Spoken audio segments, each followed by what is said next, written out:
আমাদের আজকের গল্প দহন। গল্পের লেখিকা রাখি মজুমদার তিওয়ারি।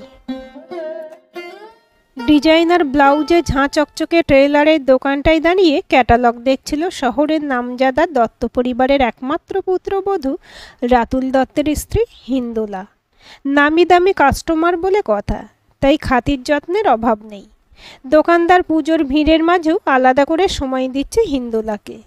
ঠান্ডা পানীয় এসে গেছে বিশেষ কাস্টমারের জন্যে। স্ট্রতে আলতো চুমুক দিয়ে ক্যাটালগের পাতা উল্টে যাচ্ছে সে। ডান হাতের নখগুলো নেল পালিশের ছোঁয়ায় যেন মুক্তোর মতো দেখাচ্ছে। কয়েকটা ডিজাইন পছন্দ করে টেলারকে বুঝিয়ে দিয়ে বের হবে, অমনি এক চেনা মুখের সঙ্গে মুখোমুখি হয় হিন্দোলা। আরে, রূপালী না? হিন্দোলার প্রশ্নে ঘাড় কাত করে সামনের মেয়েটা। চওড়া হাসি দিয়ে বড় বড় চোখ করে তাকায় তার দিকে। ঘামে ভেজা মুখটা ওড়নার শেষ প্রান্ত দিয়ে একবার মুছে নেয় সে। আপাদমস্তক তাকে দেখে নেয় হিন্দোলা। পরনে ঢোলা একটা সস্তা প্রিন্টের চুড়িদার, পায়ে ঘষটে যাওয়া চটি, হাতে একটা ঢাউস ব্যাগ। সারা শরীরে ইতিউতি মেদ জমেছে। পিঠ অবধি কোঁকড়ানো চুলগুলো ঘাড়ের কাছে রঙিন ক্লাচারে একগুচ্ছ করা। এক ঝলকে নিজেকে সামনের কাছে দেখে নেয় হিন্দোলা। মাথার চুল থেকে পায়ের নখ অবধি পরিচর্যায় মাসে কয়েক হাজার টাকা ব্যয় করে সে। দামি সিল্কের শাড়ির প্লেটের তলায় জিম করা মাখনের মতো মেধহীন পেটটা উঁকি দেয়। পাশাপাশি আর চোখে রূপালীকেও দেখে নেয় আয়নাতে। কেমন যেন আত্মসুখে মুগ্ধ হয়ে যায় হিন্দোলা।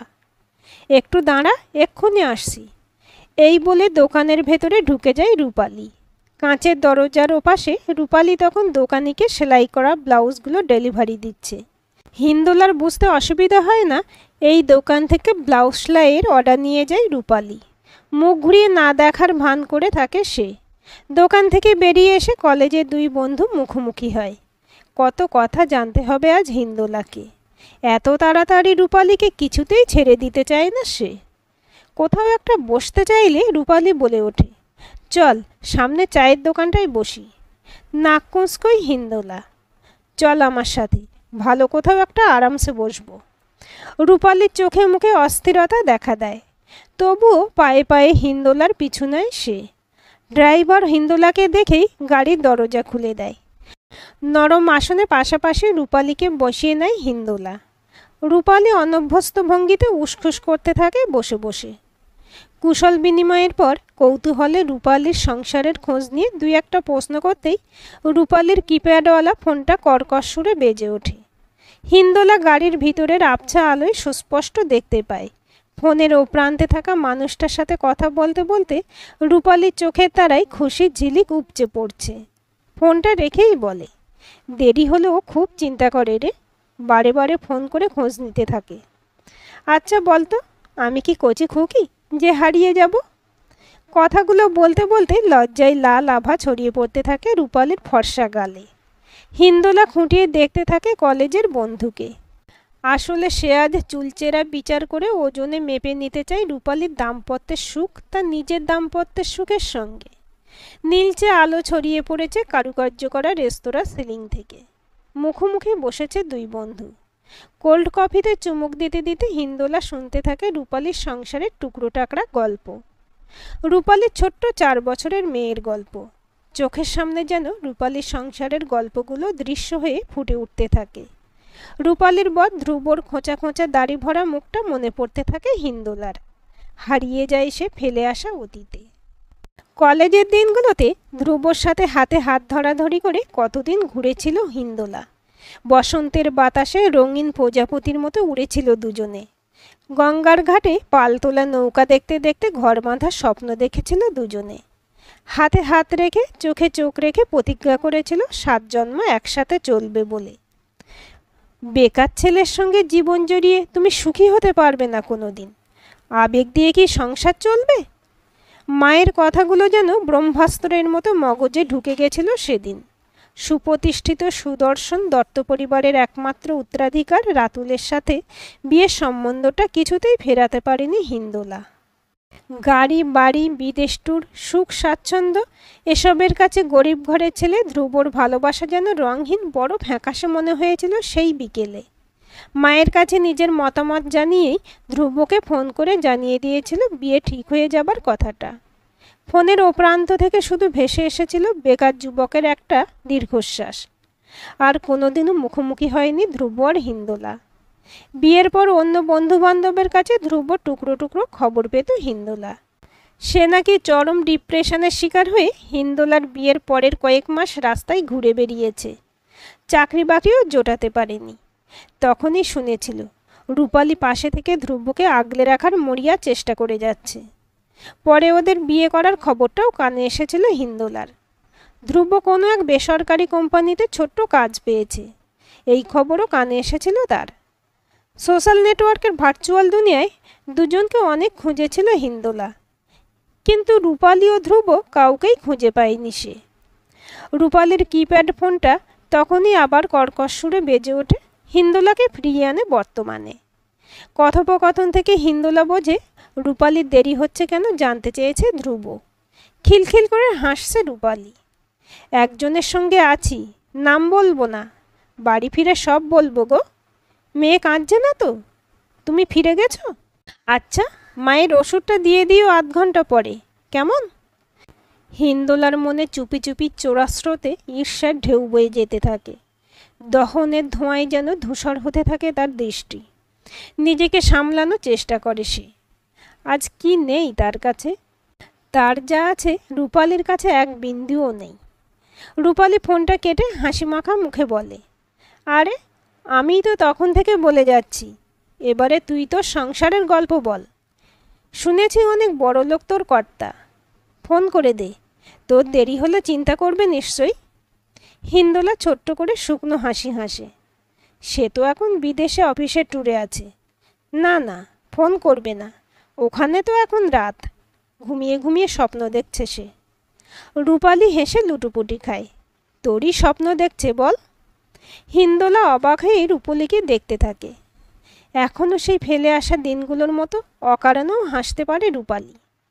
আর হিন্দোলা যেন হাসতে ভুলে গেছে কবেই। রূপালীর সুখের সংসার দেখার লোভ যেন সামলাতে পারে না সে। চল তোকে বাড়ি পৌঁছে দিয়ে আসি। রূপালীর মেয়ের জন্য পেস্ট্রি কিনে গাড়িতে গিয়ে বসে দুজনে। শহরে তখন রাত নেমেছে আলোর মালা পড়ে। সারি সারি দোকান, বাজার, হাই রাইজিং বিল্ডিংয়ের পাশ কাটিয়ে হিন্দোলার দামি গাড়িটা ছুটছে। তারপর শহরতলির এক বস্তি সংলগ্ন অন্ধকার সরু গলির মুখে এসে থামে গাড়িটা। মিনিট দুয়েক হাঁটার পরে রূপালীর সংসারে পা দেয় হিন্দোলা।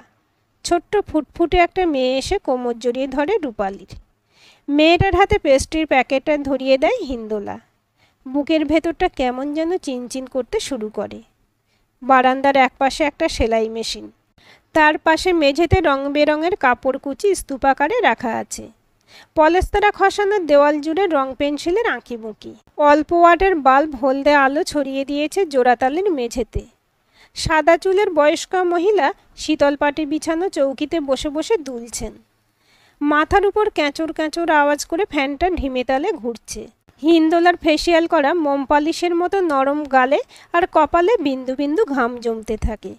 বুকের ভেতর ঘুমন্ত আগ্নেয়গিরিটা যেন জেগে উঠতে চায়।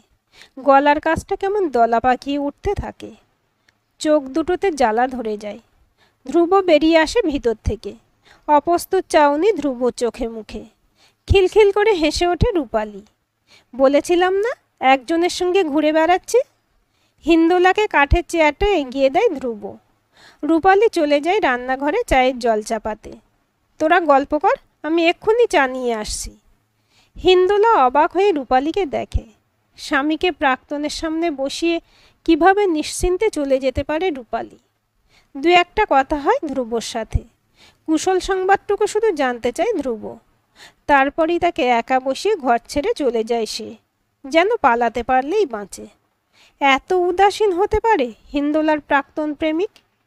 যেন এইটুকুই কথা বলা, তাও শুধু সৌজন্যতার খাতিরে। মনের ভেতরে থাকা আর এক মন যেন দাবানলে পুড়তে থাকে। চেয়ার ছেড়ে সোজাসুজি দেখা যাচ্ছে বারান্দাটা, বেড়া দিয়ে আড়াল করা। বেড়ার গায়ে গুঁজে রাখা আছে হাতা, খুন্তি, চামচ। চায়ের কাপে চিনি গোলানোর আওয়াজ হচ্ছে। বোধহয় ওটাই রূপালীর রান্নাঘর। আস্তে আস্তে পা বাড়ায় হিন্দোলা। দরজার কাছে আসতেই থমকে যায় পা দুটো। ধ্রুব পেছন থেকে জড়িয়ে ধরে আছে রূপালীকে। ফিসফিস করে আহ্লাদে গলায় বলছে, আমার বুঝি চিন্তা হয় না এমন দেরি করে ফিরলে? তুমি তো জানো রূপু, তোমার বরের বড় দুর্বল হৃদয়।